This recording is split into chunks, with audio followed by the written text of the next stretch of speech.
我是于心怡，Cindy，现在是 PC Club 从2005年到2007年之间的会长。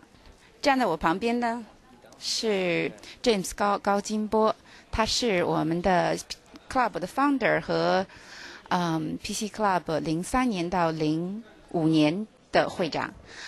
今天大家都很高兴在这里，因为这是我们第4届年会。前面几届都非常成功，所以我们希望今天的年会也给大家带来很多的收益，就像给我们带来很多的收益一样。下面呢，我请高会长给大家介绍一下，谢谢。好，谢谢大家好，我叫 James 高，是中文名字叫高静波，我是这个俱乐部的发起人之一。我们几个人呢一起在2003年9月份共同发起这个俱乐部，这个叫父母子女教育俱乐部。为什么叫父母子女呢？因为那个教育子女呢，要先从父母开始，然后呢才能够带动孩子。父母的榜样是比这个任何一事情都会加深这个子女的教育。所以说呢，那我们这个俱乐部的 mission 呢，就是说是为了情商教育，发展小孩的领导能力。组织能力和社交能力，这样的话呢，把我们的华人的孩子呢，能带到一个更高的一个阶段。我们都知道，我们华人的孩子呢，在这里的，尤其男孩子比较shy，不会爱说话。不是像美国人这样，那我们希望我们的华人孩子能够在美国的社会有一定的贡献，然后呢从小开始，所以说我们父母子女教育俱乐部呢就形成一个平台，给我们这些华人呢提供一个交流的平台。我们从开始的几个家庭开始，到现在有500多个家庭，逐渐的壮大。这是我们每年一次conference， 讨论不同的主题。关于子女教育方面的，同时呢，我们每个月也请来不同的专家给我们介绍一下这个过来的经验。这样的话呢，我们会少走弯路，走更成功的路，给我们那个孩子一个很好的一个前途，这就是我们的目的。那我也希望呢，大家能加入我们这个俱乐部。俱乐部的话呢，我们网上有一个叫做雅虎 Group。你可以注册到那里，同时你可以访问我们那个俱乐部的网站，叫 www.pce club.org。P 是 parent，C 是 children，E 是 education，PCE club.org。我们雅虎的那个 group， 你可以在网上看到。谢谢大家，希望大家还有一个美好的明天，谢谢。像高金波高先生刚才说的是的，这个俱乐部。已经举办了很多的活动，然后呢，我们给很多的家长带来了很多的收益。现在呢，我们有新会长张颖婷女士，她呢给大家介绍一下，我们就是明年有什么计划。谢谢。谢谢 Cindy 谢谢 James 这2位前任给我压力很大，因为他们实在把目标都那个 standard set 得很 high， 我一定要match up with 这样的 high expectations 哈。我参加 club 也有一段时间，学到了很多。club 这么多年来，从婴儿期到少儿期，现在基本上在 preschool 阶段吧，取得了那么大的成就，有这么多的 volunteer。在那里参与是主要的原因，在接下来的1年呢，我希望把这个 club 继续发扬光大。我们已经有大概的12次活动，基本上都已经定下来了。我们从 leadership development，EQ development 开始，再着重从early children 到 middle child 或者再到 teenager， 怎么去了解他们的内心思想，怎么去挖掘他们心里真正所想的，他们的 dream 是什么，我们怎么去 avoid 我们的文化之间的冲突，代沟之间的冲突，达到真正的理解跟了解，而不是表面上的。孩子聪明得很，家长如果是真的要想了解或者去理解他们，从表面他们就看得出来。所以我们希望在这1年里边呢，我们能达到更高一层的level，然后对社区也有更多的贡献。谢谢。我这时介绍一下那个多维时报，我们跟俱乐部已经第3次合作，每年的 conference 他们出了很多力，这是牛新力是新泽西多维时报的总经理，所以请他讲一讲这几年的对俱乐部的印象。大家好，我叫 Linda， 中文名字是牛新力，我是多维时报新泽西分社的总经理。那我们和 PCE 就是父母子女教育俱乐部合办这个年会呢，已经是第3次。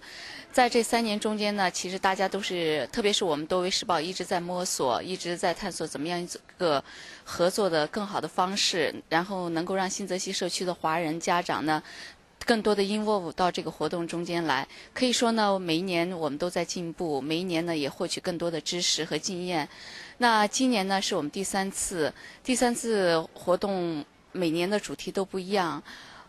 然后今年呢，我们还同时进行了征文活动。征文活动呢是对应那个Virginia Tech的那个枪击案。然后这个征文活动发出去以后呢，由于是在这个暑期，响应的人不是特别多。但是呢，以后我们想，可能这种好多活动的方式呢，会随着这个新移民结构的不断的调整，我们的内容也会有很多新的改进和新的方法。那个多维时报呢，在新泽西已经有5年了，我们也是一个逐步成长的过程。我们属于多维媒体公司，多维媒体公司呢，它下边有多维时报、金周刊、多维新闻网、多维月刊，现在还有多维电视。员工呢，我们现在员工呢有100多人。多维时报发行在全美10个州，而且呢，我们现在呢就说这个发展呢是越来越壮大，越来越蓬勃。同时，我们也在此呢感谢社区各界人士的大力支持。这几年多维的发展离不开社区的支持。另外呢，也感谢所有在座的家长对我们 PCE Club 每一次年会和每一个月活动的支持。希望大家更多的支持我们，谢谢。站在我旁边的是 Dennis 吴，他是我们从创始以来的 Treasure， 已经给 Club 贡献了5年，差不多快5年的时间了吧。他给大家介绍一下我们这 Club 就是成立之后受到的各方面的支持，谢谢啊。谢谢 Cindy。那个我是 Dennis 吴建华，我是 Treasure。这5年来，就说承蒙各地的支持，还有就说，尤其是 Citibank 啊，还有其他几个local 的这个 company 跟 merchant， 大家都很极力支持我们的活动。然后我们的经费呢，基本上是经过这个 donation， 还有另外就是收集一些 membership fee 来维持。所以希望以后呢，还是继续得到大家的赞助，谢谢。现在呢，我想介绍一下王一平教授，他是我们第4届年会的主讲人。王教授呢，从前就读于南京师范大学，后来来美国之后就读于 Pacific Oaks College in California 和普渡大学，获得了儿童教育方面的学士、硕士和博士。他有多年教育和研究的经验。现在他就职于罗格斯大学和Robert Wood Jonson 医学研究所。现在呢，我想请王教授介绍一下他的感受，谢谢。谢谢。今天很高兴在这边哈，我来美国已经20多年了，从西部到中部，现在到 New Jersey， 这还是我第一次看到这样一个 Parent Education Club， 而且这个 club 对这个 parenting in United States 这个 topic 非常重视，我觉得是非常 impressive。对我自己来讲，自己是搞教育的，所以似乎是感觉到找到了一个 home to support our parenting， 所以我是非常 impressive。就这个对这个 club 这5年所做的所取得的成绩有这么多 membership，annual conference 每个月的这个讲座，所有的其他活动，这对我们这个 Asian community 来讲是一个非常好的一个环境来 support 我们 parenting， 所以我今天很高兴来这边成为这个community 的一个成员，谢谢。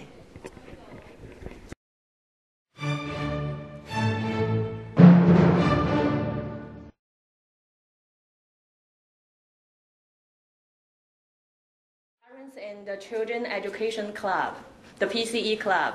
We do appreciate your time and efforts to involve our activities. I think most of our attendants are already a member of PCE. So I will just give you a very brief introduction of today's agenda. Mainly speaking, we will have 3 sessions in this whole afternoon. The first session is the keynote speech by Professor Yiping Wang, and the topic is leveraging the strength of diversity, the cultural adaptation and the mental growth of immigrant children. And the second session will be held by our teenagers. It is called Fishbowl Forum. And the last session is the panel discussion. We actually invite different panelists from different areas to share their knowledge and experience in this topic. And I believe that most of you will enjoy today's conference. So let me first introduce the president of PCE Club, Cindy Yu, to give us an open remark. Welcome, Cindy. Thanks, Jenny. I apologize, so we have a few minutes delay.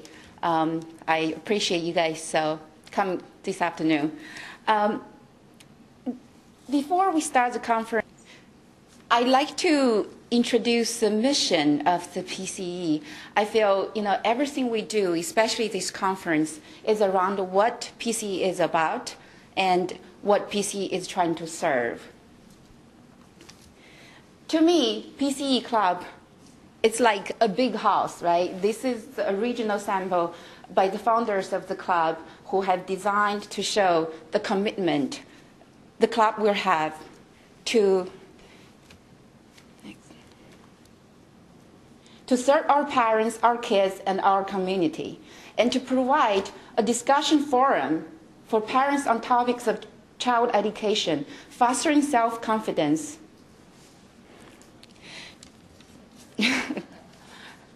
traits of leadership, and broadening the horizon of vision. It's to provide a stage for our children to show their talents, to express their views, and learn to present themselves. This really showed in our monthly event. I don't know how many of you have gone there before. Our first part of monthly event always going to be the children's talent show, and this is exactly what the PCE Club is trying to do. Third, the House of the PCE Club is also to try to create and maintain an environment that fostering each member's personal growth. This is what's focusing on the parents. That's always the second part of the monthly event.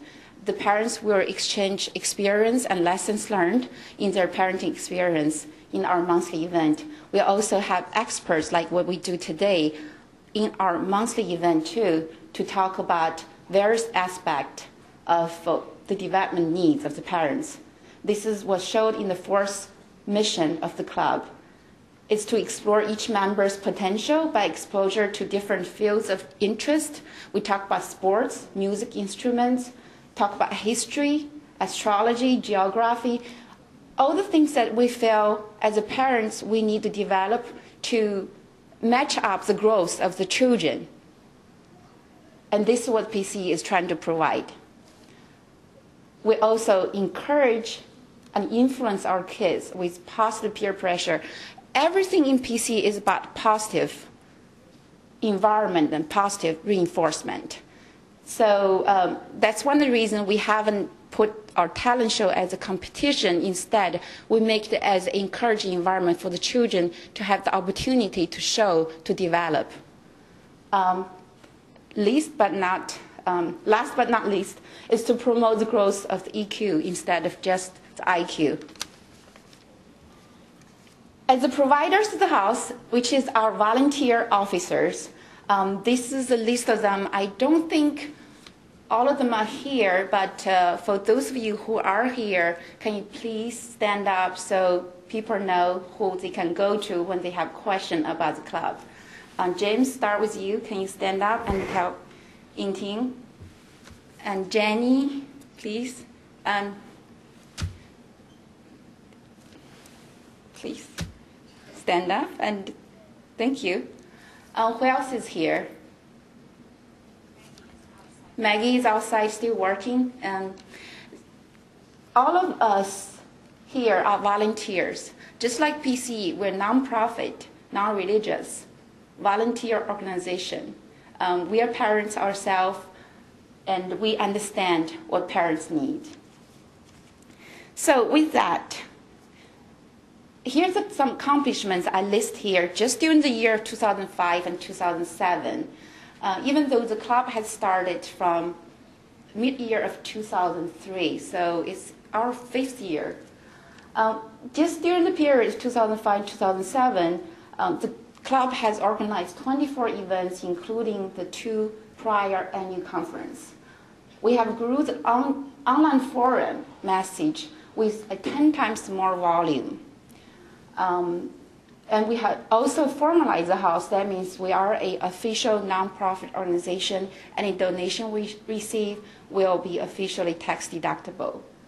We have also established a functional website where we can use for registration, for information, and also we give supports because the efforts of everybody that I've just mentioned earlier, we give supports from the community, from the parents, and from the media. So if some of you have not joined the club, I'd like to invite you to join the house and enjoy the appreciation and the rewarding experience. And you receive this membership appreciation card. And what's exciting me more is that we're going to have a brand new leadership team and the leadership of Yingting Zhang, and I'm very excited to have her to continue the legacy of the club.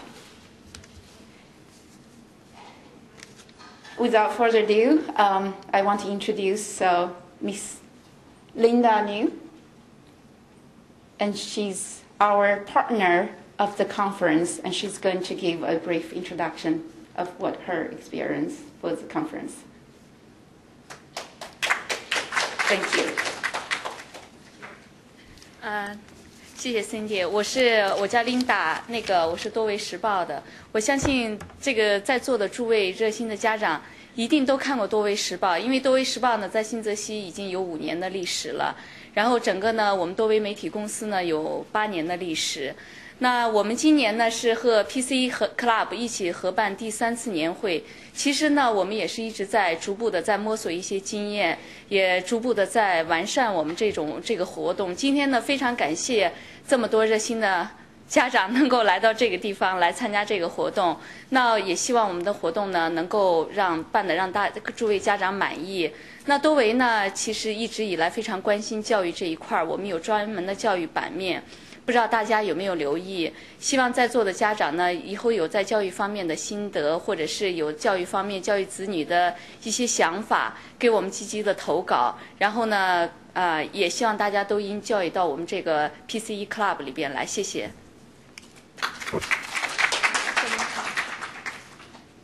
Thank you, Linda. Thank you, Cindy. A very impressive introduction. Probably most of us, also like me, are very interested in knowing what is going to happen to our club in future 2 years. So let me introduce the president of PCE, Yingting Zhang, to give us a brief introduction. Welcome, Yingting. Thank you, Jenny. I promise I will be very short. I know we are here to listen to the speakers, not just us.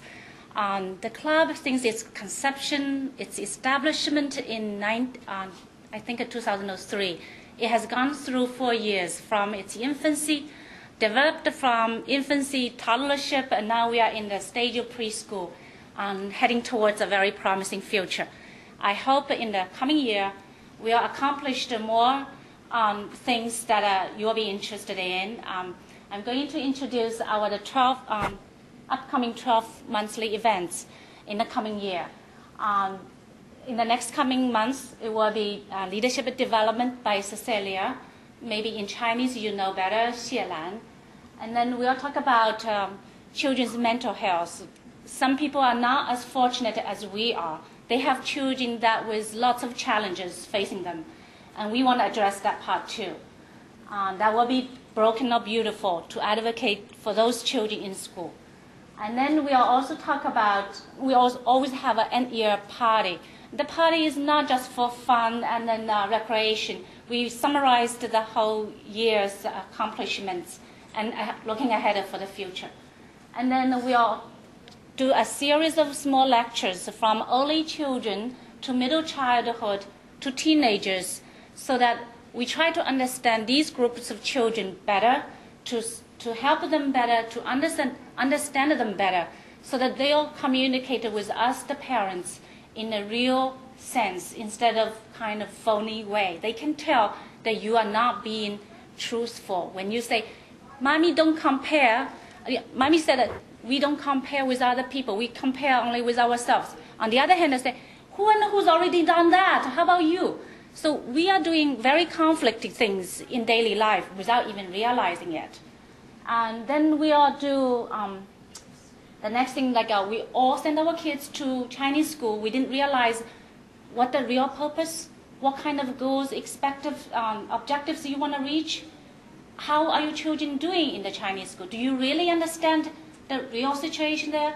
So Rebecca Huang will address how to raise a successful bilingual children or even trilingual children. Then we also have children who are so artistic. Do you really encourage your kids to pursue their degree in those areas, even though they are very talented, and you send them to extracurricular activities? When they really want to pursue that kind of dreams, do you encourage them wholeheartedly? We doubt. We also have outdoors, those outings helping us to understand each other better. And then also we have the 5th annual conference, always in September, and the theme hasn't been decided yet. And we have officers. By the way, the club has been to this far. It wouldn't be that successful without the efforts, time, volunteering of so many officers, so many people in the club. And many of them continue their volunteering in the next coming year. And just name a few. Our Vice President, Dennis Wu, he has been a treasurer for all the years. And James, one of the founders and the past chair of the board, he'll continue on the board. And all these people, and Cindy, of course, will move down to be the chair of the board. And so many others because of the limit of time. I'm not going to mention every one of them. And everyone here are welcome to join this team. It's a very rewarding learning experience for me, and I'm sure for you too. I'm sorry, I said that for short. I still cannot help it. You know, women are very talkative. So that's all.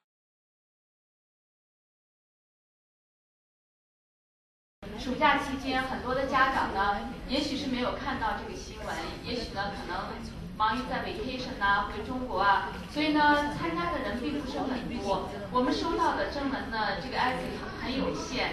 那在这个地方呢，我特别感谢参加了我们这次征文活动的人。那特别值得提出来的呢，是我们那个 Wendy Wang， 就是刚才大家有看到参加 Fishbowl 的这个小姑娘啊，她呢是唯一一个在那个 teenager 参加这个征文的这个孩子，她是用英文写的。本来呢其实是应该发在多维时报上边，但是排版上面有一些问题。不过我们可能后边会想办法把这篇文章发出来。那待会呢我们也有Wendy的讲。那我们在收到的有限的征文里面呢做了一个评比。那今年呢我们的这个特别的奖还是发给了商乐维先生。那个其实我估计可能大家都还记得，商乐维呢他已经是第2次得到我们这个 TCE Club 的这个有奖征文的获奖者。他呢其实也是很积极的参加社区的一些活动。特别是在教育子女方面，我觉着他还是蛮有心得的。一会儿呢，我们请商乐维先生上来领一下奖，然后呢，这有一个 certificate， 然后顺便请他讲2句，时间有限啊，商乐维请。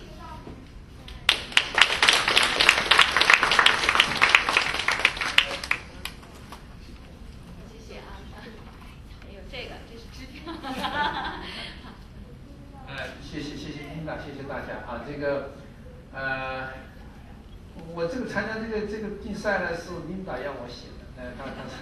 他刚才说了没几个人写，所以我就多讲。文章不能回头看，一看呢就觉得那几个谬误越来越多。我写的文章不是有的人看了，这个我主要是讲小孩就是要经风雨见世面，就是说你的这个健康的心理呢，就是说有很大程度上是和你的这个经风雨见世面有关系。也就是说，父母讲和这个学校的这种经历可能不能取代，就是说我自己个人的经历。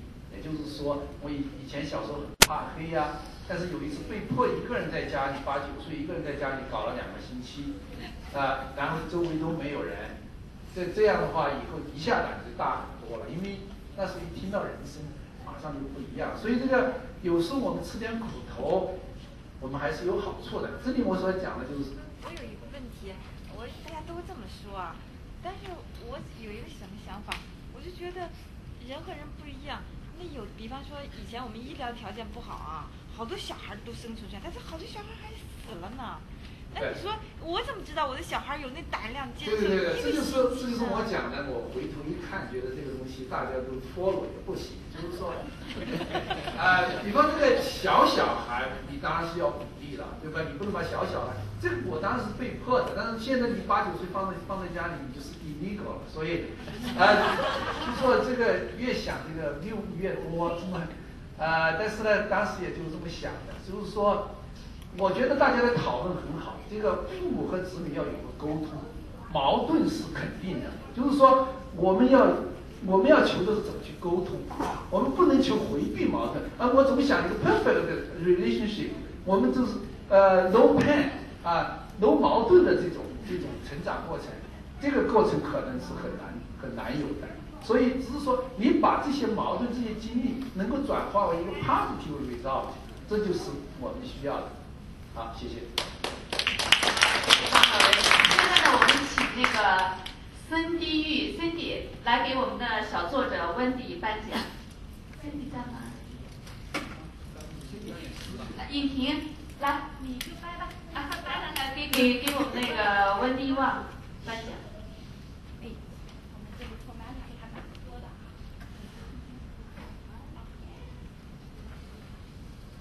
Wendy, congratulations. Thank you for participating in this contest.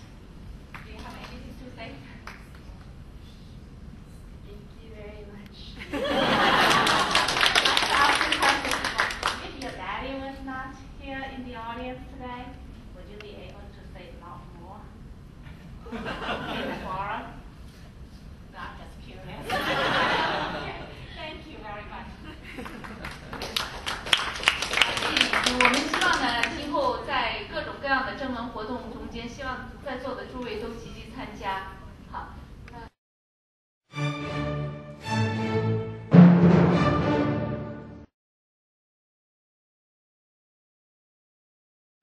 For young people, and Linda tried to say, but I'm not youth. I said, you're very young, so you're still youth. It's just 3 teenagers, and she's outgrown teenage years. So she actually, we talked to bounce off some ideas, and we pretty much left it as she will be active as a participant and not as a moderator today, because as a moderator you will not be talking about your own experience. So leave that job to me, so free her up. But on the other hand, she had given me a lot of input already. So first of all, let's each of you introduce yourself, your name, age. That's what we wanted to get started. Hi everyone, my name is Wendy Wang, and I'm 13 years old. So I'm a freshman in Edison at JP Stevens.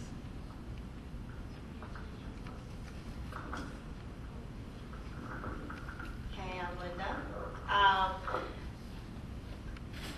I currently is pursuing my MBA degrees at Rutgers University, and right now I'm okay revealing my age. I'm 25 going to 26, so I've walked through some of the hardships growing up, but at the same time I can see it from a different perspective, from more of a parent's perspective now. Okay, thank you. The format of this forum is called Fishbowl Forum, and as if we are inside a fishbowl where you can now observe. So mostly when we use this format is for the majorities to listen to the voices of the minorities. So in here, these children, among all these parents, they're the minorities. We don't want their voice to be swallowed or, or challenged. We want them to feel comfortable. When you need eye contact, you can have eye contact with me. You don't have to have eye contact with parents or with your audience. So that's the idea. So for parents, if you want to have a question, you can take this seat. We always have a empty seat. This is the standard practice. So feel free to come and don't sit here forever. And then once you get your questions answered or at appropriate time, maybe I will signal you, you can return to the bigger circle, outer circle we call it. So the inner circle discussion will kind of move on uninterrupted. So the idea is for me to just throw out a couple of questions, pretty much as start the sharing, okay? And what I would like to do is, instead of very challenging questions, mostly is just set your mindset. So throughout the age, and then today you've been sitting here, listening to Professor Wang. You know the topic, the theme is surrounding identity, the mental growth, and the things that some of those maybe you wish your parents knew at the time or now. I know some of your parents purposely not being here for that purpose, but you can talk that out so for other parents to learn what kind of things hard for kids to bring up. I'll give you an example. For instance, there were some illegal immigrants, kids. They experienced the kind of crisis we discussed today, but there's no way they could share that with their parents, because what could their parents do? Their parents themselves was still struggling. I know, Linda, you were born in China. You came here at the age of 6, but all the others here, you were all born here. You came here at 6. You were born here. Okay, so I wanted to just have some of these cards, very simple, as opposed to having you guys all fighting over, what to talk about. And once you have a question, it's not really like a question. It's pretty much, it's give you something to start. And then the others can follow, can tag along certain comments. Okay, so pretty much we go this way. So that everybody has something to share. So parents can join anytime, when you want to. So that's okay. Let's get started. And meanwhile, as you're talking, I, as your moderator, I might pose certain questions just so that we make sure we are all on the same line. Okay? Okay. So pretty much just pick a card.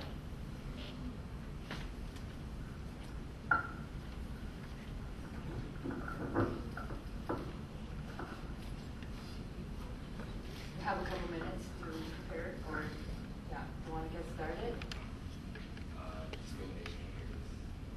I wouldn't say a lot, but there are definitely more in high school. Could you give us a couple of examples? So your experience has been in middle school, situations were a little bit worse than high school. Because first, high school kids kind of outgrown and they knew kind of how to handle diversity. But so some of our parents might have kids are currently in middle school. Their kids probably never told them anything. Or they will have kids going into middle school. Could you give some of the examples? Well, I guess people tend to lump Asian together.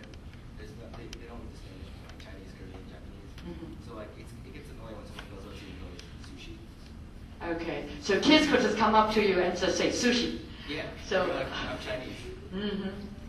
That's just one example. How usually when that kind of happen when you were in middle school at that age? That would be about 13, 14. Yeah. About 12, 13, 14. Yeah. What usually how did you feel? Oh, I got used to it. I just kind of. So you actually got used to it. I just had to feel like I'm Chinese. So those kind of experience, or you feel free to add some other experience. I wanted to see how, as a middle-aged kid, how you really react to it. You know, it is possible some of those things bother you, some of those things did not bother you. You know, so parents need to know, because when it comes to them, their kids probably always tell them fine, good, you know. So they wanted to know how you really feel. Another example? Did you? Or American, like you were just talking about. It's kind of confusing. When for you, when was that when you felt kind of confusing? It was later in middle school, so about 7th or 8th grade. So actually, when you were a teenager, actually that kind of confusing experience comes out. So sometimes our parents will say, "Oh, my kids feels fine." It's probably their kids are young enough, not feeling that. So for you, it's 13, 14, kind of confusing. Yeah. What kind of impact was it have on you? When you feel confused, did it have any impact? Personally, I tend to just withdraw. You just withdraw. So you give people this impression, oh, Asian kids are all, you know, quiet or introvert, you know, not very social. And you think that's part of what's actually going on in your mind? Sometimes. Sometimes. Mm-hmm. I don't talk much when I'm introverted. You don't talk. I'm more introverted than extroverted, so. You look quite comfortable right now. Oh, well, yeah, I got better. So kids do get better, you know, even from that kind of experience. Yeah. Anything you guys wanted to add, particularly to that teenager years? Because we all parents, some of us with kids preteen or still young, we feel like a teenager, you know. Even sometimes my children will say, "Mom, when I come back from Beijing, I will be a teenager." So that's interesting. Anything to add during that critical years? Not yet? You want to add anything? Okay. Well, first of all, I'd like to start by, I wrote my name wrong on my name badge. So I was watching my dad sign his papers this morning in Chinese, so I accidentally copied his name. Copied his name, not his first name? Copied his first name? Yeah, copied his first name. Not his last name, yeah. Which you share. I don't know how that happened.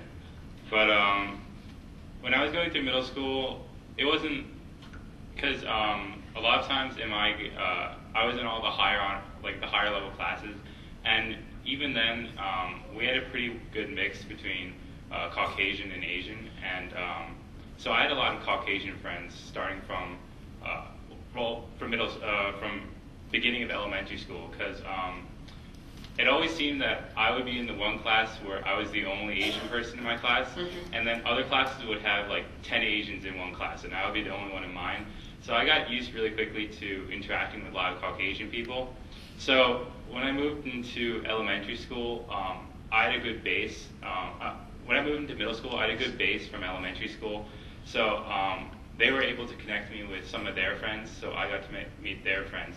And ever since then, it's been growing. And I found that a lot of my friends who had a primarily Asian class in elementary school tend to stick with the Asians throughout the rest of their years. So if they, particularly from what your observation was, if kids, when they were in elementary school, if they started to have Asian friends in their class, they tend to be more likely to associate with Asian students in the higher grades. Yeah, probably. I have a lot of Asian friends too, and I guess I hang out with them more compared to Caucasians. But I was lucky that I had a lot of Caucasian friends. Because of your prior years experience. Okay. Yeah. Something to take a note of. Okay.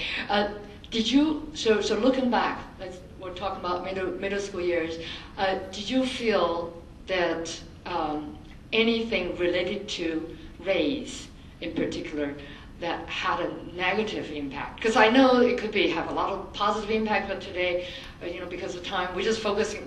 We parents want to zoom in on the negative feelings. Tell me the things my kids wouldn't tell me.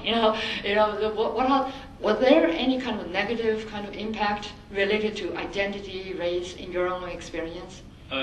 Yeah, most of the time, everybody assumes an Asian person to be very smart because most of the time we are. I only know one Asian person in our grade who's below average and who's not in the highest level of math, which maybe it's just because my township is very good, or maybe, I don't know. But, was there any kind of negative impact on you? No, it's all positive. As they kind of just walk into these stereotypes, so make their life a little bit more challenging, you think, than you are? Maybe like twice a year at most. They got count. Yeah. They will feel something. So very quantitative on twice a year. So in general, from your experience, you don't think it's overwhelming in middle school, I guess it's because we're like in the Northeast. That there's not a lot that racism or prejudice isn't that heavy and intense. As opposed if we go say down south or out into the Midwest where it's primarily Caucasian, the only Asian kid, it's a lot more. Okay, I feel it a lot more. So that's kind of reassuring for us parents. Okay, we're in the right kind of area. Yeah. So then. So most of the impact, as you discussed, is mostly coming from inside. Feel confused or a little bit, but not too bad. Yeah. What was your card? My card is, what was your experience like when you were in elementary school? And actually, I moved here from Delaware, and there were a few Asian people in my class. At most, I can remember maybe 2 or 3 others, but most of the time, I didn't have any real troubles adapting. My neighbor was Chinese, and ever since then we've been very good friends, but I've also gotten to be very good friends with my other neighbors, and I still keep in touch. Who are not Chinese. Okay. So your family actually chose to be sociable with both neighbors, or just you try to get to know the non-Asian? It was probably because it was a new community with all new buildings, so everybody had to get to know each other very well, and it's like building a new community rather than moving into a new one. So everybody was encouraged to know each other a lot more, and I had a pretty American childhood. We would play baseball in the summer and stuff like that, but that didn't extend to me. That extended to my Chinese neighbor too. So we both kind of had a Americanized childhood rather than a more traditional Chinese childhood. When you look back, at that kind of age, elementary school, in your little head, were you very conscious, I'm Chinese American, I need to associate with Chinese American, consciously? Now you look back, or conscious or unconsciously. Was it a factor or at all? Because we wanted to know. We wanted to be able to read our kids. Was it? Probably, yes or no? Well, I guess in elementary school, you're small. You don't really think about these things. You just play with everyone. Correct. Yeah. Well, I think our kids here are very nice. Because I actually, in elementary school, because we're talking about this, is very rebellious. I'm not your goody-goody two-shoe, study well, I actually failed a lot of my courses, went 1st, 2nd, 3rd grade, and in 4th grade, my teacher wanted to let me back because I was not doing well. Well, the reason why I wasn't doing well, obviously later on when I thought back to it, is because I was always the outcast. Always, when I moved here when I was 6 years old, so I came here from 1st grade on, and my English wasn't well, so I've always been put on the side, okay, you're just a person who doesn't speak English. So I kind of accepted that, And I said, okay, well, if everybody expected I don't do well, with the exception of my parents, obviously, but everybody else, you know, it's okay if she doesn't do well. So I became like, okay, it's okay that I don't do well. And then later on, as time passed, in 4th grade, that my teacher actually wanted to let me back, it's because I talk a lot in class, but my grades were not improving.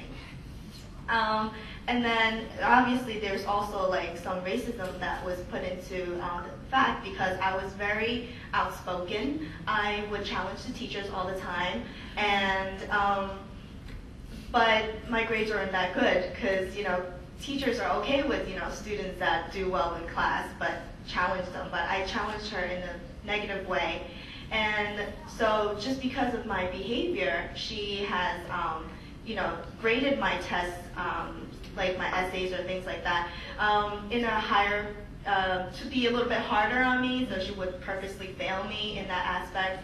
And I think that, like, that part of racism from my teacher really affected me later on. I mean, after that, you know, it kind of got to me and be like, okay, I need to study. So from 5th grade on, I was super kid, but before then, it was really tough. So that was actually in elementary school. It was in elementary. That's all the way through 5th, 6th grade? That's well, I was in the New York system, so it's 1st to 6th grade. 1st to 6th. Yeah.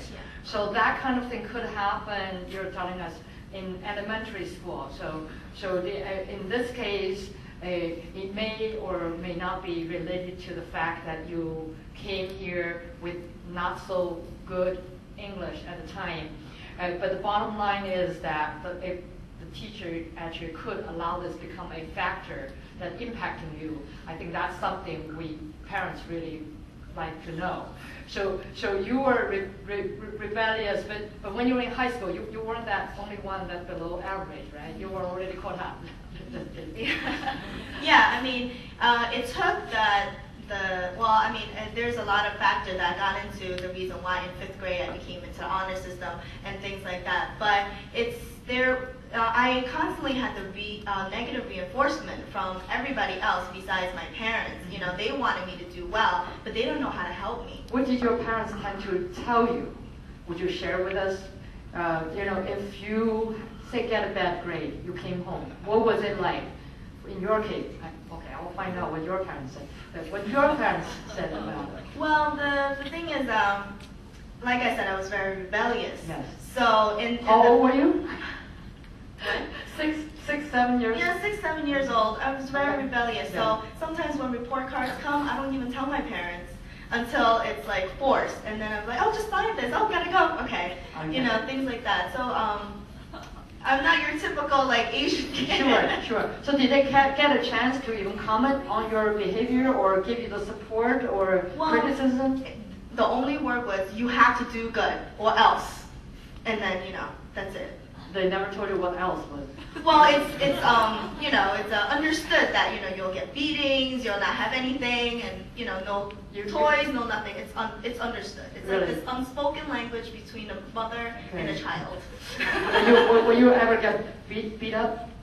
Of course. I think sounds like you deserved it. I know. I honestly think I did, but then I think there were other things that my parents could have tried to understand me a little bit more, because I was constantly getting negative reinforcement instead of positive. Correct. Looking back, because we're talking about elementary school, what do you wish your parent had done to help you, given the circumstances you were in? Well, I think they could have cared a little bit more about how I really think versus how I'm doing academically, and how like I'm behaving in school or how I'm behaving in class. Because I mean, you know, I don't want to go into details of child psychology. It's because you know, if you constantly tell your kids you have to do this, but with no reason of why you need to do this, it is hard for a child to constantly understand, well, why do I need to get an A? Why do I need to be good? And then also at the same time, I'm getting a lot of attention. I'm not getting the attention if I'm doing well. I'm getting the attention if I behave in an inappropriate way. Correct. So you would wish the parent could have given you more kind of guidance in terms of the reasons behind their expectations. Yeah. So that's now you know. But at the time you never asked them for why. Or I you didn't know. You didn't know. You know, like all of the kids. You know, well. So tell me, I saw you laughing. Like, what was your parents' comments usually when you bring back home report card? Let's see. By this time, I think I have my parents' lectures all memorized by heart. Oh. What was it like? There's the we came to America for you. You there's that one. There's the you don't do good, you'll embarrass the family, and we'll lose face. Yeah, those two are pretty big ones. Okay. So what kind of impact were those comments on you at the time? I know. It's like it makes you feel really guilty. Guilt trip. Like you're responsible for them, like coming to America and not being happy. Apparently. Yeah. So thank you. So anything you'd like to add to elementary? Well, about the whole report card and grades issue. Well, sometimes like I remember last year I came home and like my report card, it was like straight A+. Like it couldn't get any better. And my parents' reaction, it was just like, oh, good job, you know. It wasn't anything like, wow, you know, good job. It was just some like monotone, like that's great, you know. It's like it's expected kind of, but the thing about like it's also like in a lot of Caucasian parents, like one thing I like about them is like they really like compliment and like support their kids. Like when they have like some big achievement, they really show like, you know, that their children like worked hard and they really show that they like, you know, they're proud of them. So when you were young, you know, I know this thing just happened last year, but when you were young, you know, did you notice that being a Chinese, you receive different kind of reaction from your parents than your Caucasian or non-Chinese kids? Did you notice that? Were you aware of, you know, as you described? So when you describe, let me paraphrase. What you describe is now you know. You know, their parents will throw a party if they get like all B+, you know, and my parents, you know, didn't say just you know, and A+. So that's now you know. When you were younger, did you know that, or you just didn't know? You were not really. Like when I was little, like, you know, you're little, you don't really think about it. So you just your dad tells you to get good grades, you just get good grades, and then when you get good grades, he didn't celebrate. You just feel that's the way it is, you know. Or what was going on?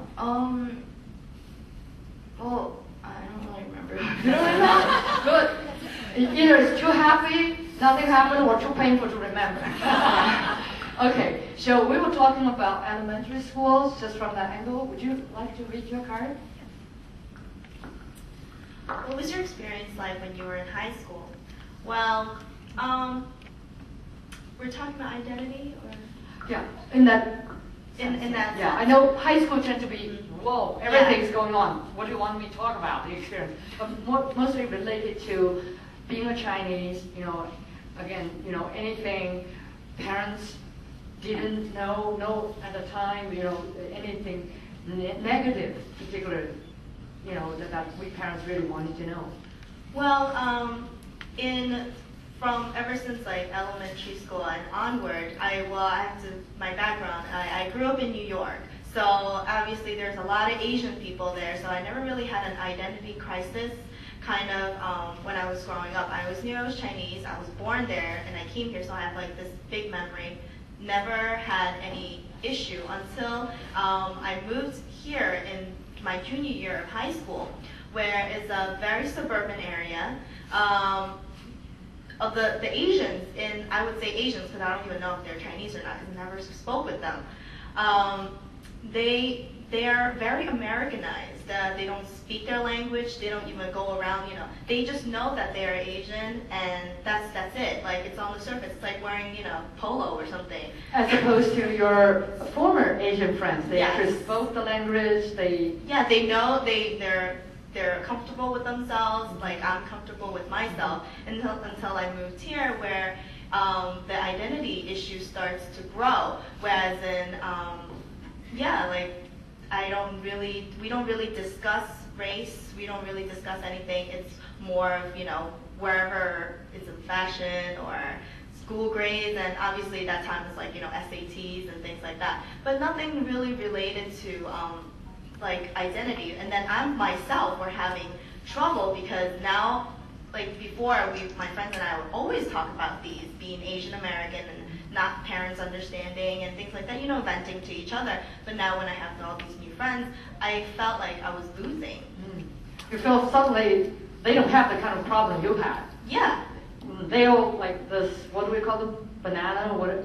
They all banana. What do you call? Whitewashed. What? Whitewashed. Whitewashed bananas. They're bananas, but we call them whitewashed.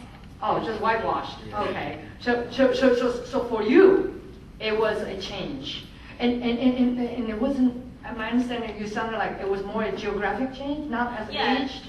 When you talk to your older friends, were they in the same boat with you, or they were still kind of feel comfortable with their identity because they were in New York? No, I think it was the geographic change that. Well, first of all, when I was in high school, I went to Brooklyn Tech High School. It's a pretty prestigious high school where everybody comes to, like, there are mostly Asian who take these standardized tests to come in. So each class population was 1,000.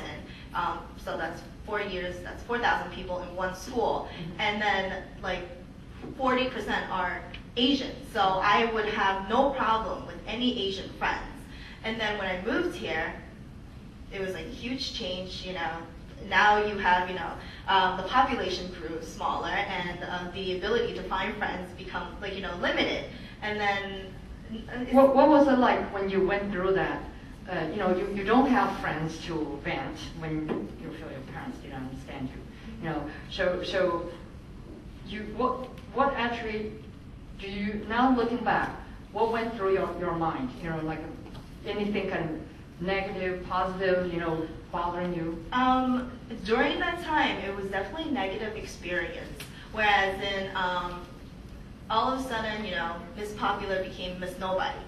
You used to be popular. Yes, I used to be popular. Okay, now you become Miss.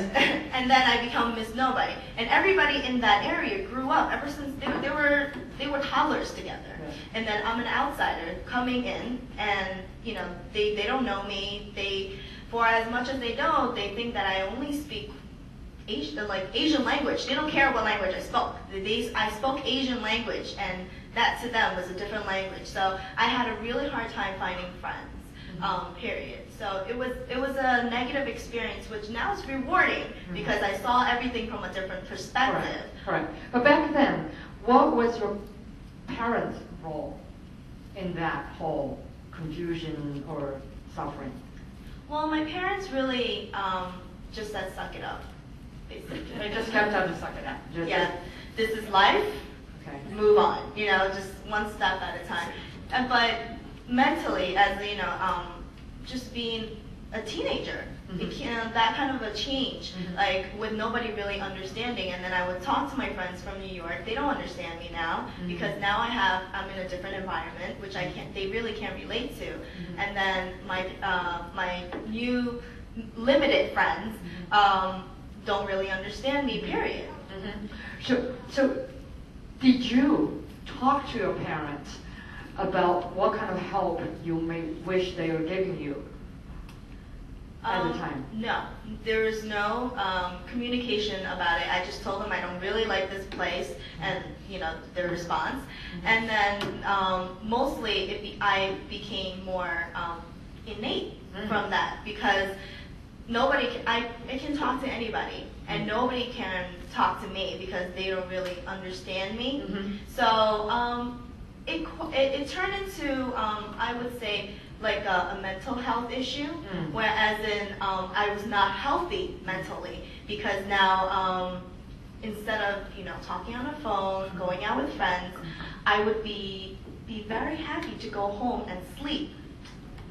And the best part is to be covered in a blanket where it's pitch dark. I remember that was the best experience for me. That was in 9th grade. No, that's in junior, 11th, 12th grade, yeah. 11th, 12th, junior, yeah. So that's when you suspect yourself could be not physically, mentally healthy. Well, yeah, I mean, okay, so, we're talking about mental health issue. I'm okay with people knowing that I was clinically depressed at that period of time. You watch television, they have all these, commercials, and you're like, oh, I'm kind of fitting these categories.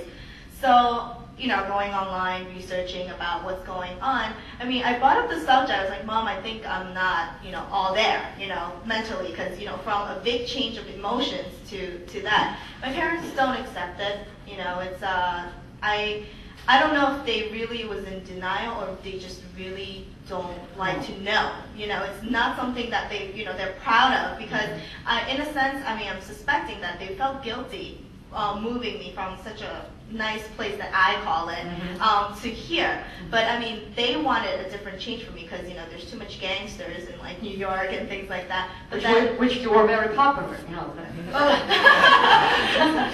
So they felt sort of guilty. I think I suspect. At the time, did you feel they were guilty? No, I think that they're just being unreasonable. So at the time, as a teenager, you see them as being unreasonable, understanding. Yeah. You're only saying that they were guilty now as a grown-up. So at the time, if you told them you had this suspicion about your mental state. So would you mind telling us a little bit more? Yeah, sure. So then what happened? I had to lie to my parents saying that I'm having headache, which is one of the symptoms of being clinically depressed. It's having really bad headaches. And I went to my doctor. On headache situation, and I talked to him a little bit more about how I was feeling, how I was what was going on in my change and things like that. So he diagnosed me. He said, well, I'm not in need of a psychiatrist. I'm not bipolar or anything.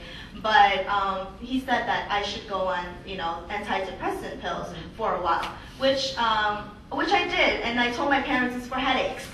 Which, because I've spoken to them about it a little bit, kind of hinting a little bit, but they are non-receptive to it, so I just discarded it until 2 months after taking the antidepressant, when I saw a change in myself, and then I came out to the open and I told my mom about it, and then she still was in denial. She's like, oh, you should stop.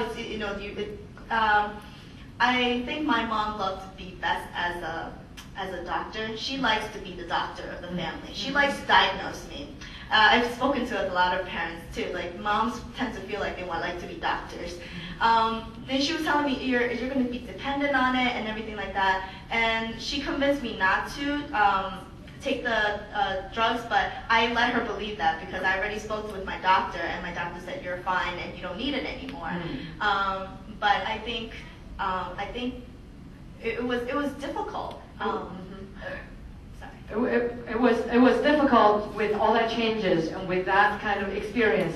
Yet you felt, looking back, parents could have given you different kind of guidance. What kind of guidance would you wish they had given you? Or support? If they listen, I think they listen. You wish they had listened. Yes, because I was just saying before, they dismissed me with, oh, it's okay, it's all right, you need to deal with it, go on. But rather, really sitting down and really, not to, be a psychiatrist and really find exactly what's wrong, but at least listen to what I'm trying to say, instead of, I think maybe I didn't have to be pushed to, to stay, and then I had an early recognition of what's going on. But then, if it was not detected early enough, I would have been suicidal or things like that. So I was very glad that I saw this commercial. yeah, you saw the commercial. That's very fortunate. In a way, let me just try something. If I were a parent, with daughter like you, then if I would, when you were talking to me these things, if I would just say, no, I don't have any medical background. If I would just say, oh, really, honey, let's sit down. Tell me more about it. Is that how you feel? well, I'm so sorry you feel this way, really. Anything I could help to make you even feel better? I mean, I probably can't really help you to solve all your problems, or I probably, Mom, I can't really find friends for you. But anything else you think I could help? If that kind of thing, I mean, looking back, do you think might be a good start, or? I think it's very important. Or you don't think, oh, well, that's too shallow still. Yeah. Well, I mean, I think it's very important for, parents, my parents and I, to build a personal relationship. Because if I came out, I was reluctant to tell my parents about it because we don't have a very good personal relationship. Okay. So, and if my mom came down and said that, I would think, oh, that's too surfaced, Okay. But if we had a very good relationship, then I think it would have been so much easier for me to come out and say, like, well, look, I have this problem, et cetera, et cetera. So my understanding is because of the lack of communication leading to that age, so all you could do was trying to hint the parents something was not right going on, and then parents continuing that pattern of communication kind of just dismiss it, and so you're telling me actually kids at that age actually would love to talk to their parents. I mean, to share. Now looking back, it's not like, oh no kids wants to talk to their parents. Or, I mean, what kind of? No, I think it's my personal preference to want my parents to know what's going on because I felt that, it's very important because my parents are in charge of me financially and shelter as well. So it's very important for, and transportation as well too. So if I need to go somewhere, I need my parents to, allow me to go or things like that. So I really want them to understand, like, why I want to go to this party. It's not because I want to, well, yeah, I want to hang out with my friends, but, maybe it's something else. Or I really like to look at the dress or something like that. I mean, it could be something very shallow or something like that. But it's, I think it's very important for my mom to understand why I want to do certain things. And now you want your mom to understand. Back then, did you wish your mom understand? Yeah, I constantly. Okay. So as you said, it's interesting. You said, at least for you, you wish your mom could talk to you more, or you wanted to talk to your mom. Don't feel you could be the single case. We've had this forum multiple times. Every time, it's the same voice. Kids telling us, teenagers telling us, I wish I could talk to my parents more. And usually, here, correct me, or I want to hear your comments. Yeah. It's the parents' perception. But our kids don't want to talk to us. I mean, they want to talk to their friends. And when they talk to us, it's just 2 words, good, fine, no problem. What do you think? Help us here. Some of us may be in previous sessions, but some of us may not be. We wanted to understand that. What leads to that, or what's your comment? Well, I guess my parents came here, we all as immigrants, and they had to work hard. So both my parents worked. So I was like home alone most of the time, and they would come home pretty late and they were tired, and they didn't have time to like talk to me, right? So I guess like parents have to start from a young age to talk to the kids, because now it's like kind of late, and I don't feel comfortable talking to my parents anymore. So what you're telling me, this is very, very, very, very interesting. So you're saying, yeah, right. You need to talk to us when we were young. Yeah. Opening that communication channel. Then, when we're teenagers, we wouldn't feel uncomfortable talking. Yeah, that's true. And I guess another thing is, there's the whole Chinese thing about parents are like your elders. You're supposed to like respect them. It's not like really with Caucasians where they view their parents as like friends. So I guess that's probably like another thing that gets in the way of kids and their parents having like really deep discussions. Yes. So in your mind, would you, if you had a choice, would you rather have parents like friends or? Well, I guess they have to be like a good balance between like a friend and older. Okay, so you want them to be a friend, but not friend, like your friend will just agree, with you, whatever you do, So you wanted a balance. That's interesting. Anything to add to that? Oh yeah. Well, I have something to add. Like throughout my high school, before graduating from college, I had a very bad relationship with me and my parents because, like I said, they never really try to understand. But then after fighting with them, multiple fights, after going away for college and then coming back, my dad actually was very surprisingly, he's like, maybe I wasn't a good father or we weren't good parents. He's like, well, I was reading this article on, somewhere, blah, blah, blah. He's like, I'm starting to see why you were so rebellious, kind of way. And then I think owning the responsibility to himself. Yeah, he took on a part of the responsibility, which made me feel better, like I wasn't like this horrible child, But at the same time, that because of that conversation, my relationship with my parents are so much better. Because now I feel like, not that we're on the same grounds or something like that, because there's still, I have to respect them, they're my parents. But in terms of the fact that there was a closer step towards each other, whereas I see that we're meeting somewhere, because now he's like saying that, maybe I wasn't that great, maybe now I'm going to try to sit down and listen to you. So I think that really helped our relationship. That's interesting. It sort of sounded to me like more of this lesser me here, you here, and as opposed to, a little leveling, maybe I could be wrong too, that kind of friendship, more like that, and that actually opened up the whole thing a lot more. What was your experience with your parents? I'm undecided I'd rather talk to my friends with my parents, because I have a really good group of friends, and one of them's, and we're all very successful, both academically and outside of school, and so I trust them a lot with a lot of stuff. One of my friends, he's very talented musically. He's all-state saxophone, and he's online, and you can find him. He's very good.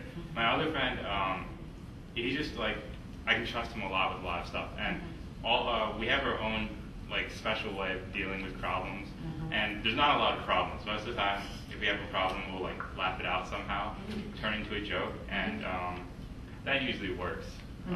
But for stuff that you have to talk to your parents, I'm not sure, because both of them have pretty liberal parents.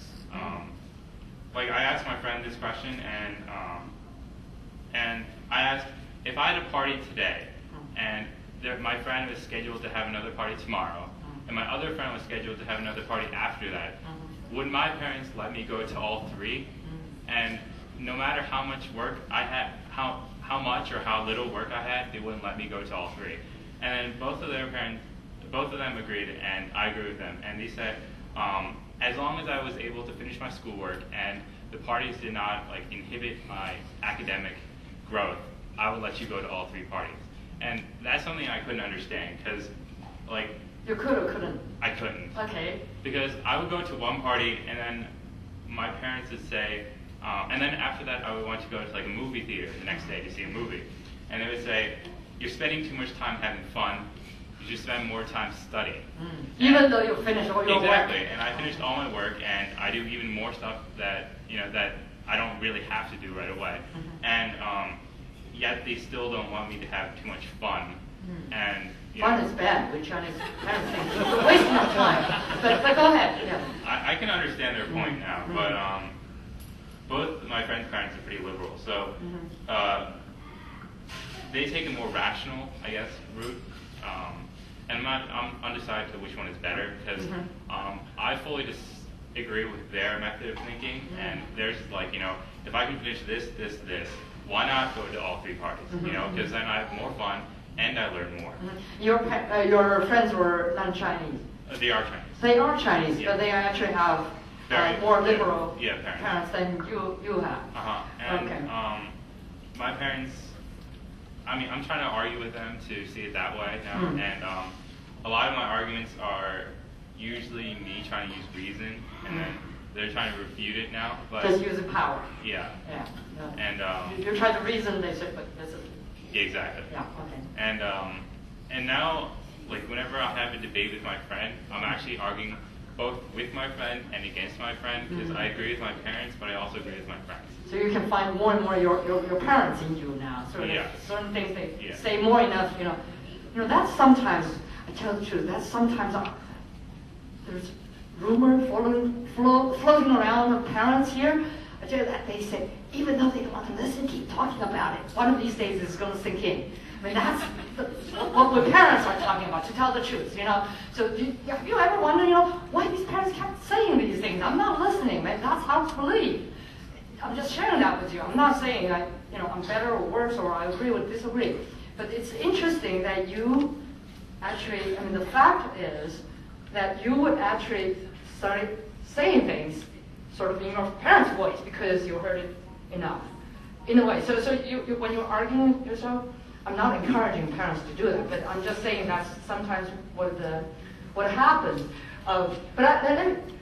It's interesting. So you pretty much felt that you had a very good group of friends to grow up with. So at the time, whether you were in adolescence or teenager years, you didn't feel a lot of, say, burning desire to, say, vent with your parents or wish your parents understand more.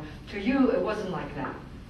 It's actually more like I wish that, well, last year for me, like, for example, I had not bad teachers, but ones that tended to grade harder on me. So, and all my friends had the easier teachers. So it's more like I was trying to, I was being more hard on myself than my parents being hard on me, but they were still pretty hard on me. So, like, them being hard on me just added to my burden. So I was feeling enough pressure on myself, and I didn't really need their added help. And I believe I'm pretty successful.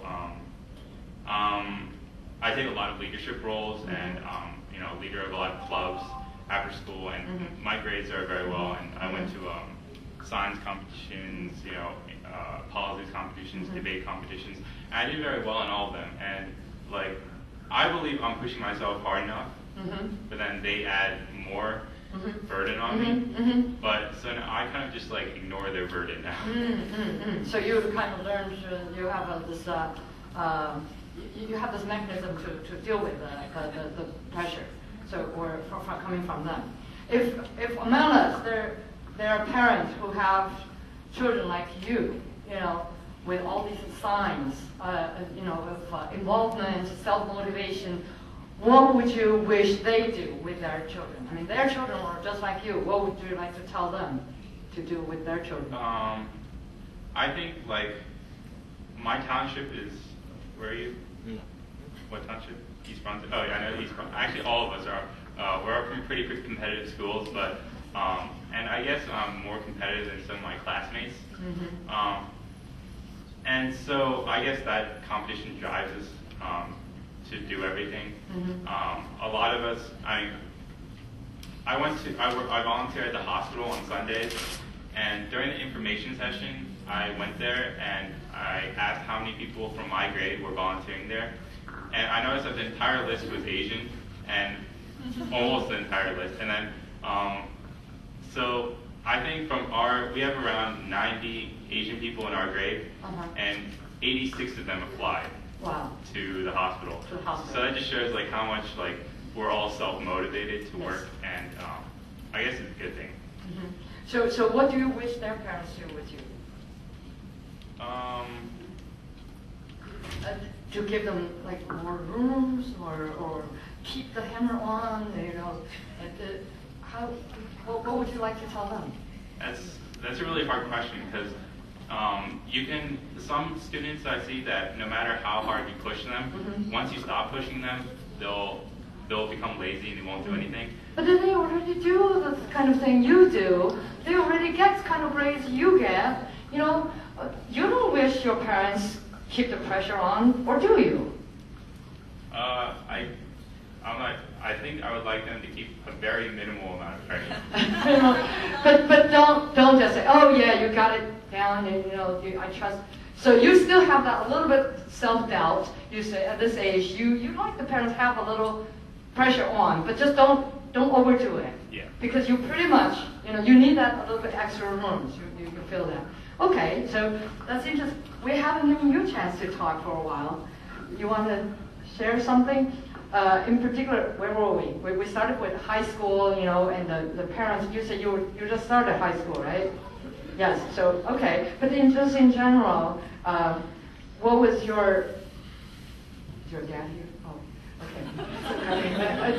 He's okay. Okay. So because we have 15 minutes left. Anything you want to talk about? Let's say, what do you have here? Well, my question, it says, what kind of friends did you have when you were in middle school? Mm-hmm. Well, okay, so about that. Well, in elementary school, like, it was like, I kind of had, like, friends, like, in, like, from, like, every race. Like, I think that was because, it was because, like starting kind of from middle school, like, the classes, they divide into, like, honors and, like, higher level classes. And the Asians, like, a lot of them, they tend to be in the higher level classes. So in middle school, like, I just, like, kind of made friends with them. So you, in middle school, you were more like, you were in advanced class, right? Yeah. Or with these Asian kids? Right. But you just said you have friends of all kinds of...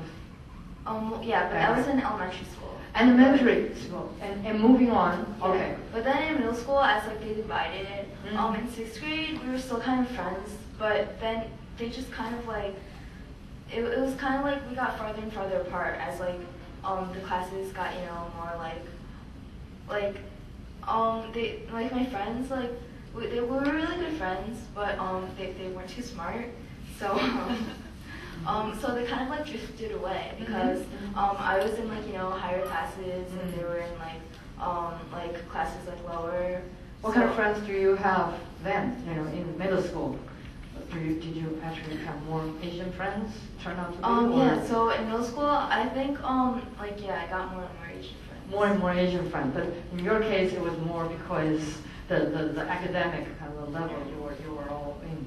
I mean, looking back, would you, do you have anything to say about having American friends or non-Chinese friends versus Asian, non-Asian friends versus Asian friends? Were there any issues there? Other than the fact you were just in the same class. Well, what happened was, I remember, like, some of my, like, in middle school, like, social levels kind of started to form. And Social what? Social life. Social levels.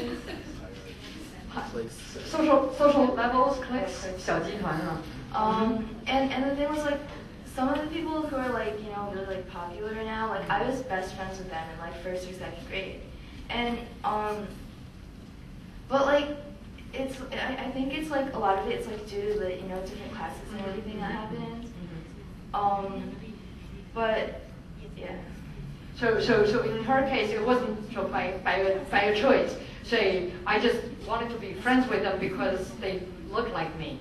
So it wasn't quite like that. So that's interesting. Well, you all had a chance to say. I wanted to see whether any of our audience, parents, wanted to have any questions for them. You're very welcome to come over. Or you're really, really shy, you can just stand up and talk. But actually, because we have pretty much identity in terms of the American culture and Chinese culture. For example, the way we eat our dinner. Like my 6-year-old just told me she went to an Indian friend's house and came back, and that family happens to be very formal at dining. So everybody was served this big dish, this small dish, this bowl of soup, kind of very neat. So she came home and complained that our dinner was messy because we put the dishes in the middle and just share, right? And so I was angry. I said, oh, you are Chinese. I like to be Chinese. I just don't like the way we eat. So then later on she said, Mom, I know. We are Chinese. We like the messy way. We are Indian. We like the neat way. It made me feel very bad. So I just want to see just in your daily life and the way your parents deal with you, talk with you, play or not play sports with you. what are the things might add to the confusion or ease the confusion or help you to develop your identity? Well, in school, me and a couple of my friends, we try to get them to give out chopsticks during cafeteria, so that way you didn't have to eat with forks or spoons, to use chopsticks, but they didn't allow us to. So, anything particular your parents helped or I kind of like the way we eat them. It's like part of our culture, you know? So anytime when you had questions about anything related to this identity things, your parents try to help and actually make things worse.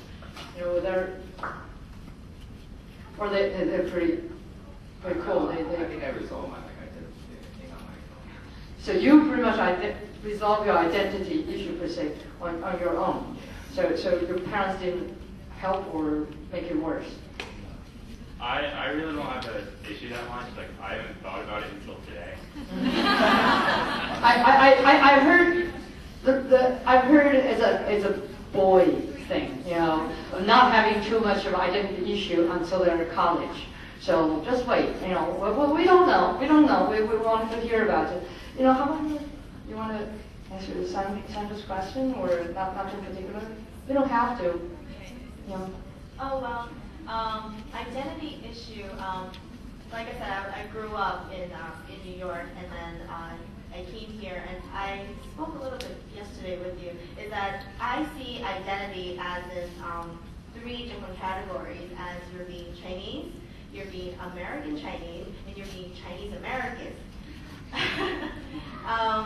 It's the reason why that came about is because I noticed when I was in New York, I know I was Chinese, I was practicing Chinese cultures, but I have a lot of American ideas, but I put Chinese first because I know I'm Chinese, I know I'm different, not in a bad way, but just I'm, a minority.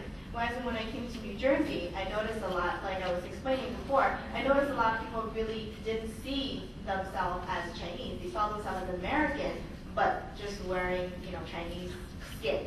And then, we had differences of that. So I was trying to explain to my parents, I was like, they're like, oh, there's Asian people here, you can be friends with them, because I was complaining. I was like, but they're not really Asian. They're not really. They don't think they're Asian. Yeah. Yeah, interesting. So chances are a lot of these are left to kids to figure it out. Any questions? Okay, that's good. Okay, add something. Well, I think for me, actually, it's more about what other people decide my identity to be rather than what I decide my identity to be. Because if you ask an Asian person to migrate what they think I am, and they'll say I'm Asian. If you ask a white person, they'll say I'm white. And if you ask an African American, they'll say I'm African American. So, I don't know. It's kind of weird. Multiple identities. Well, any other questions? Yes, come over. I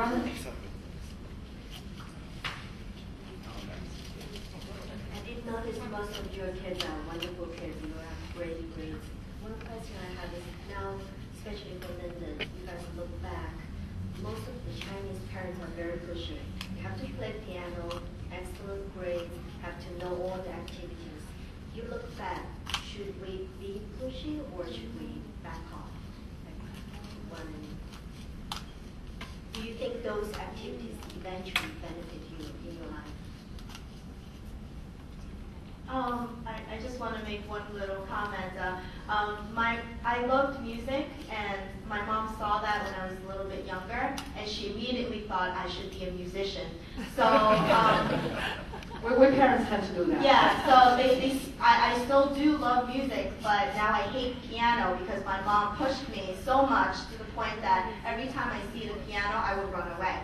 Until this day, my piano's still sitting at home, and only when my parents are not there, I will go play it, because I'm afraid that if I start playing in front of my parents, she'll be like, oh, you're talented again. So she'll push me again. So. Anything else to add? Tell us what your dad pushed you to do. He's listening, but it's okay. He's left, okay, good. Oh no, he's still there. Well, I think that like it does benefit them, but I think like they should be like nicer about it, and like they should be like trying to like explain it more, like why they're making them do it. We thought we explained to kids. They just like don't sink in. Do we need to constantly be explaining ourselves? What do you think? Well, a lot of times it's just like do it. It'll get you into like Harvard. It'll make you smarter. But that's not good enough reason, right? For kids. Oh, so stop using that. Okay. Okay. Now for Harvard, what do you say? It's good for your what? What kind of reason you would think will get you going? Well, I guess it is, but like some of it is also about like passion, like if they really like it, like if they really like hate it, like just forget it. Yeah. Oh. So if you have kids who love it, like Linda was, so just kind of go that route, say, wow, so you're passionate about it, but then leave it like that. Don't No, push. but like if they really like it, then you should like encourage them to like pursue it. But and then kind of leave it to them to drive it. No, But like encourage it. But she liked it. She was over encouraged. She hated it now. Where's the boundaries? Do you get kids who hate it?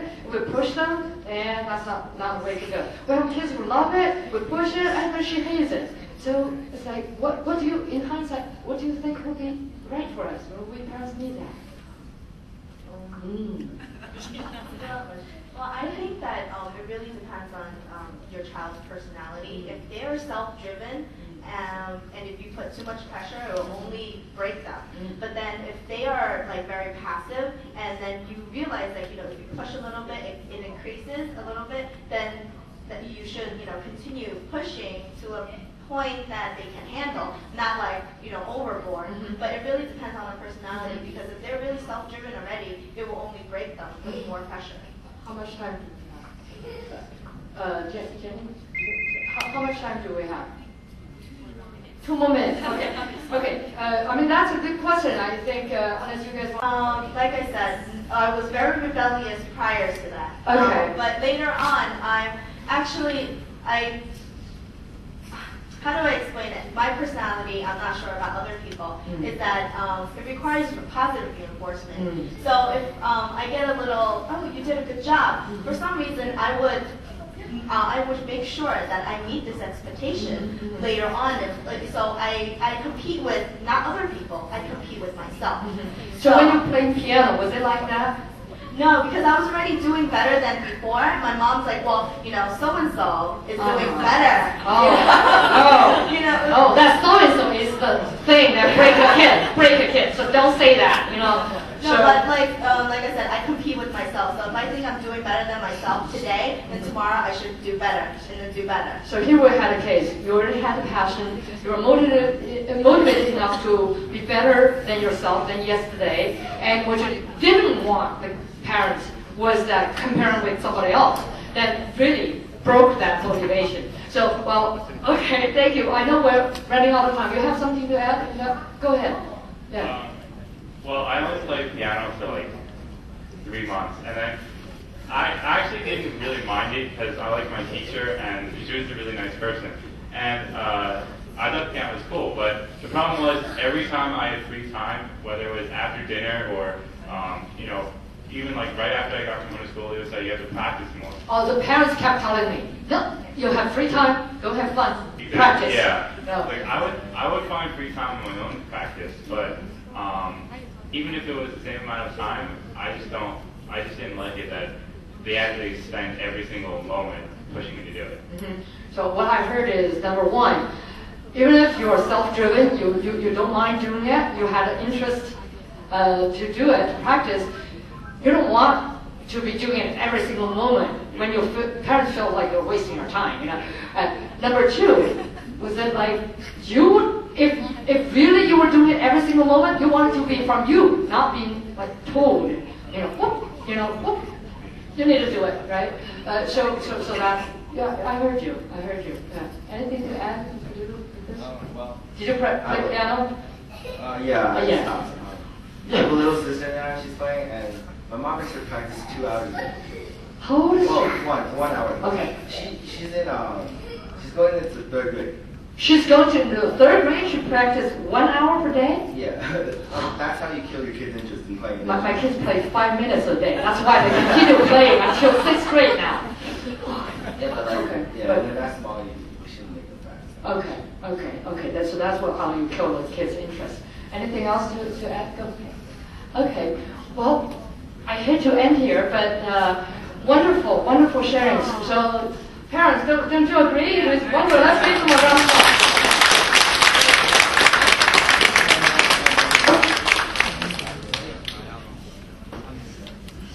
Thank you, Bonnie. Thank you, Linda. And let us give the teenager and our moderator another round of applause. Hold on a second, we're going to award you the certificate of appreciation. I would like to invite Ying.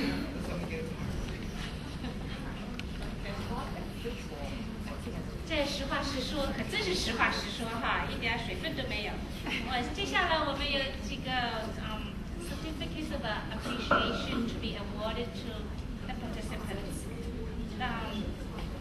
The first one, okay, Mr. Conway Yao. Okay, Conway Yao. Okay, 谢谢你的那个 sharing 哈。Miss Linda Fu for being part of that too. And then Mr. Tam Wan, and Miss Lindy Wan, and our Bonnie, and she moderated the first session in 2004, and then 2005 and 2006 by Hong Tia, and then this is her second forum to be moderated by Bonnie. We really appreciate it. Thank you.